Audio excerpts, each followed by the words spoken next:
कोणताच नेता मतदारसंघ सोडू शकत नाही, किती जवळचा घरातलाही व्यक्ती राहिला तरी सोडू शकत नाही.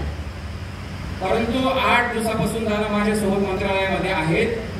मित्रांनो, शुक्रवार शनिवार सुट्टीचा दिवस असल्यावर सुद्धा मंत्रालय चालू ठेवलं. ही इतिहासाची आज माझा ग्रामसेवक तलाठीची पुढे गेला, कृषी सहाय्यकच्याही पुढे गेला, शिक्षकाच्याही पुढे गेला.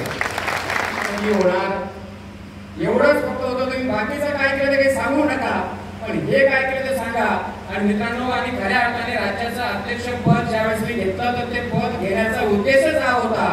आणि ज्या दिवशी मला वाटतं का मी राज्याध्यक्ष झालो तर त्याच्याही मागचं जर खरं तुमच्या माझ्यावर सांगतो, तुम्ही सर्वजण साक्षीदार आहात. त्या विधान भवनामध्ये जेव्हा आपल्या महाराष्ट्राच्या ग्रामसेवक युनिट येण्याची 36ची निवडणूक लागली आणि निवडणूक लागल्यानंतर दादा मालाड विधानसभेमध्ये विधानसभेचं अधिवेशन सत्र चालू असताना ग्रामविकास मंत्री महोदयांकडे घेऊन गेले आणि गिरीश भाऊंना सांगितलं की आपल्या जिल्ह्याचे आमचे जवळचे निकम भाऊ साहेब राज्याचा अध्यक्ष पदाचा फॉर्म भरतायत, त्यांना तुमचा आशीर्वाद पाहिजे. तुम्ही जर म्हणत असाल तर भाऊने त्यावेळेस शब्द दिला की जर इतर जिल्ह्यांमध्ये कुणी माझी गरज पडली तरी मला सांगा, मी त्या जिल्ह्यामध्ये येईल आणि तुमच्यासाठी मदत करेल. तुम्ही जिल्हाध्यक्ष झाला, राज्याध्यक्ष झालाच पाहिजे. ह्या शब्दात भाऊने गिरीश भाऊंनी त्या ठिकाणी विधान भवनात सत्र चालू असताना सांगितलं. आणि त्या ठिकाणी जो फोटो काढला, कदाचित तो फोटो पुन्हा राज्यात व्हायरल झाला आणि त्याचा परिणाम असा झाला की राज्याची निवडणूक बिनविरोध झाली. 22,000 लोकांचा युनियन आणि ते ग्रामसेवक जे रात्रंदिवस राजकारण खातात, राजकारण पितात, राजकारण करतात, त्यांची युनियन बिनविरोध होणं साधी सरळ सोपी गोष्ट नाही. आणि त्यांची युनियन त्या एका फोटोने राज्यातली बिनविरोध केली आणि पूर्ण राज्यातल्या 34 जिल्ह्याच्या जिल्हाध्यक्ष सचिवांनी जय कैसे त्यांनी विड्रॉल भरून दिले आणि ती निवडणूक बिनविरोध झाली. आणि त्या दिवशी बिनविरोध झाल्यानंतर एक चांगल्या मोठी जबाबदारी आपल्या ठिकाणी आली. आणि त्या दिवसापासून आजपर्यंत ज्याही ठिकाणी काही अडचण आली असेल रात्रंदिवस फॉलोअप तर नक्कीच घ्यावा लागतो. कारण मंत्रालयाचा विषय असा आहे की फॉलोअप घेतल्याशिवाय कुठलाही फाईल सरकत नाही. जिथं मी कमी पडायला लागलो तिथं दादांना नेलं, दादा कमी पडायला लागले तिथं मंत्री महोदय स्वतः आले. आणि अशा सिस्टमने तुमच्या माहिती सांगतो गेल्या 2 वर्ष कामकाज चाललं. मी राज्याध्यक्ष होतो, पण मला वाटतं सर्वात जास्त जबाबदारी या युनियनची मंगेश दादांनी भाऊंनीच उचलली. आणि त्यामुळे आज एवढं जे 2 वर्षामध्ये गेल्या 40 वर्षात कामं झाली नाहीत. 40 वर्षात ती कामं ह्या 2 वर्षामध्ये झाली. याचं सर्व श्रेय महायुती सरकारला तर जातच, परंतु त्यासोबत आदरणीय मंगेश दादा आणि आदरणीय ग्रामविकास मंत्री गिरीश भाऊंना जातं. मित्रांनो, कालचा जर तुमच्या माझ्याकडे किस्सा सांगितला, आबा कदाचित इतिहासातलं पहिलं उदाहरण असेल हे असं की शुक्रवारच्या दिवशी मी आणि दादा आम्ही ग्रामीण आपले विकास मंत्री गिरीश भाऊंकडे गेलो. गिरीश भाऊंकडे गेल्यानंतर भाऊंना सांगितलं की आचारसंहिता लागणार, हा विषय पेंडिंग जर राहिला तर काही खरं नाही, हा विषय काही झालं तरी अजेंडावर आला पाहिजे, आम्हाला न्याय मिळाला पाहिजे. भाऊंनी स्वतः सचिवांना फोन केला की मला हा विषय कॅबिनेटला न्यायचा आहे, मला तो तुम्ही काही सांगायचं कारण नाही, मला या कॅबिनेटला विषय न्यायचा, तुम्ही काय करायचं ते बघा आणि मला कॅबिनेट नोट तयार करून पाठवा. बाहेर आलो, दादा मला म्हणाले निकम भाऊ साहेब तुम्हाला आता घरी जाता येणार नाही.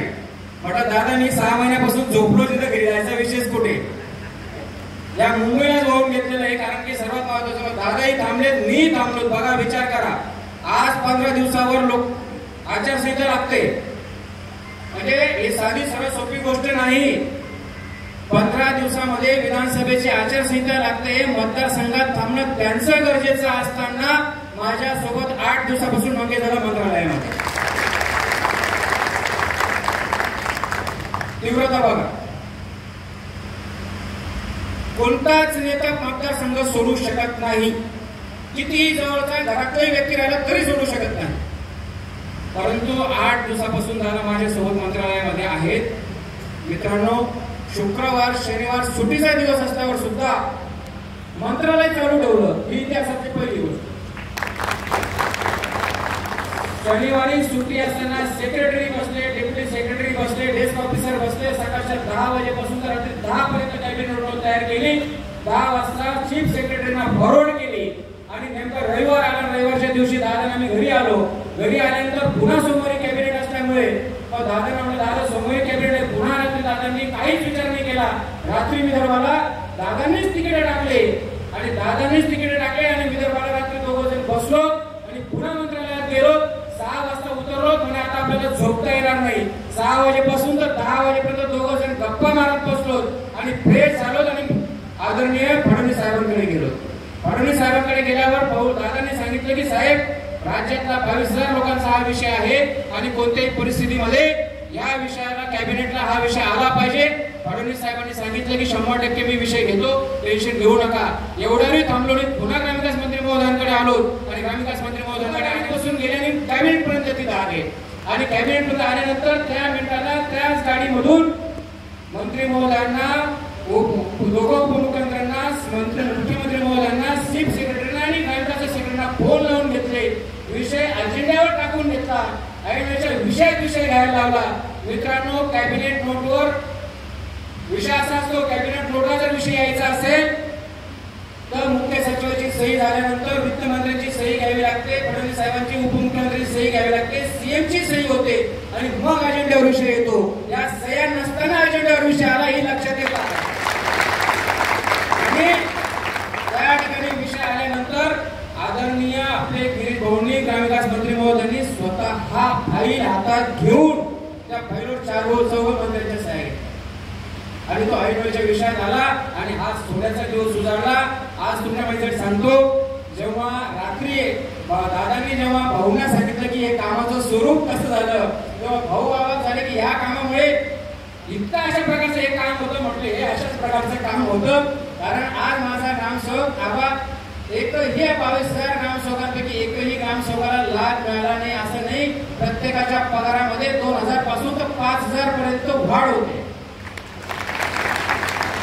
जो माझा ग्रामसेवक हा शिक्षकापेक्षा कमी होता, कृषी सहाय्यकपेक्षा कमी होता, तलाठी बरोबरीने होते, परंतु आज माझा ग्रामसेवक तलाठीची पुढे गेला, कृषी सहाय्यकच्याही पुढे गेला, शिक्षकाच्याही पुढे गेला. 10 वर्षांतरची पहिली कागदपत्री आम्हाला येस 14 मिळते, 20 वर्षांतर येस 15 बीडीओची, 30 वर्षांतर बीडीओची वेतन श्रेणी आज आम्हाला मिळायला लागली.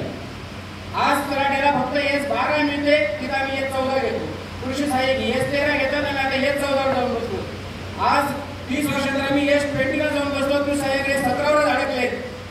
म्हणजे एवढी मोठी उपलब्धी. आज हा निर्णय, आज जे पूर्ण दिवाळी राज्यात साजरी झाली त्याचं मागचं कारण हे आहे, केवळ ग्रामपंचायत अधिकारी या नावासाठी दिवाळी साजरी झालेली, पण त्यासोबत एवढा मोठा आर्थिक फायदा प्रत्येकाच्या जीवनामध्ये आला आणि म्हणून 22,000 ग्रामसेवकांचं स्टेटस होतं त्याला कारण एवढं.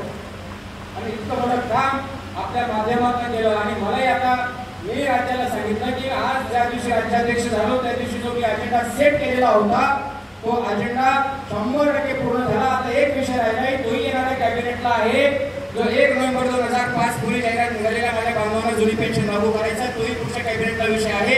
म्हणजे जवळपास तो अजेंडा सेट केला होता, ज्याला 40 वर्षात झालं नाही, ते फक्त 2 वर्षात आम्ही काम केलं. आणि आज खऱ्या अर्थाने महाराष्ट्राचे ग्रामसेवक डेअरी 36 याच्या म्हणजे सुवर्णाक्षराने लिहिणं जाण्यासाठी खरंच काम झालं.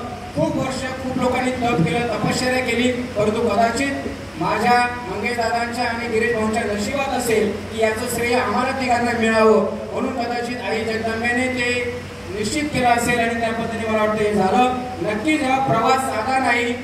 पारंब्याप्पाने सांगितलं, वस्तुस्थिती आहे की मी 5 वर्ष तालुका अध्यक्ष, 5 वर्ष जिल्हा अध्यक्ष, 5 वर्ष कोषाध्यक्ष आणि आता राज्याध्यक्ष म्हणून हा प्रवास करताना खरोखर दोषीपत्रच ठेवावं लागतं. नक्कीच मी माझ्या फॅमिलीचा गुन्हेगार आहे, परंतु मला एक कळतं की महात्मा गांधींनी कुटुंबाचा विचार केला आणि माझा आदर्श बापूच आहे.